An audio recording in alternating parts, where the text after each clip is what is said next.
दो मुंह वाला पक्षी। बहुत समय पहले की बात है, एक बहुत बड़ा तालाब था।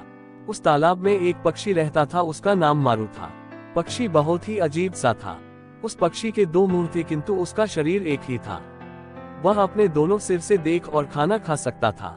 सभी को इस पक्षी को देखकर बड़ा आश्चर्य होता और डर था। एक दिन वह खाने की तलाश में घूम रहा था कि उसे एक फल मिल जाता है। मारू ने वह पहले फल कभी देखा ही नहीं था। मारू को बहुत जोरों की भूख लगी थी। पक्षी के एक मुख ने फल को चख कर देखा। फल उसे बहुत स्वादिष्ट लगा। फल खाने वाले मुख ने दूसरे मुख को बताया, फल तो मीठा और अमृत के समान बहुत ही स्वादिष्ट है। मैंने आज तक अपनी जिंदगी में ऐसा फल नहीं खाया।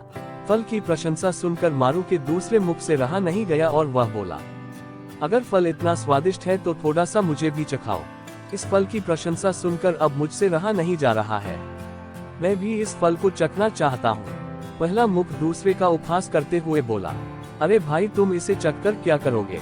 हम दोनों का पेट तो एक ही है। मेरे खाने के बाद आखिर यह फल अपने पेट में ही जाएगा और इससे तुम्हें भी तृप्ति हो जाएगी। पहले मुख ने दूसरे मुख के फल मांगने पर भी उसे फल नहीं दिया और स्वयं ही पूरा फल खा जाता गया है। दूसरा मुख इस घटना से बहुत नाराज और दुखी हुआ और इसे अपना अपमान समझकर किसी भी तरह पहले मुख से बदला लेना चाहता था। एक दिन मारू खाने की खोज में कहीं घूम रहा था, तभी उसे एक अत्यंत ही जहरीला फल मिला। दूसरा मुख अपने अपमान का बदला लेना चाहता था।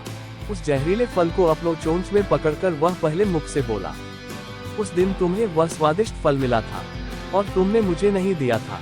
आज मुझे ये जहरीला फल मिला है और मैं इसे खाकर अपने अपमान का बदला लूंगा।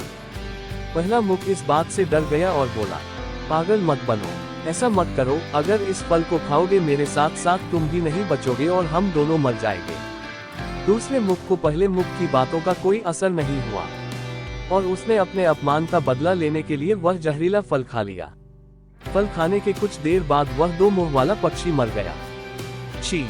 दो सिर वाला पक्षी कहानी से हमें शिक्षा मिलती है कि छोटी छोटी बातों पर कभी भी अपने खास लोगों की अनदेखी नहीं करनी चाहिए और हर कार्य मिलजुल कर करना चाहिए। अगर कहानी अच्छी लगी हो तो शेयर करें और सब्सक्राइब जरूर कर लेना।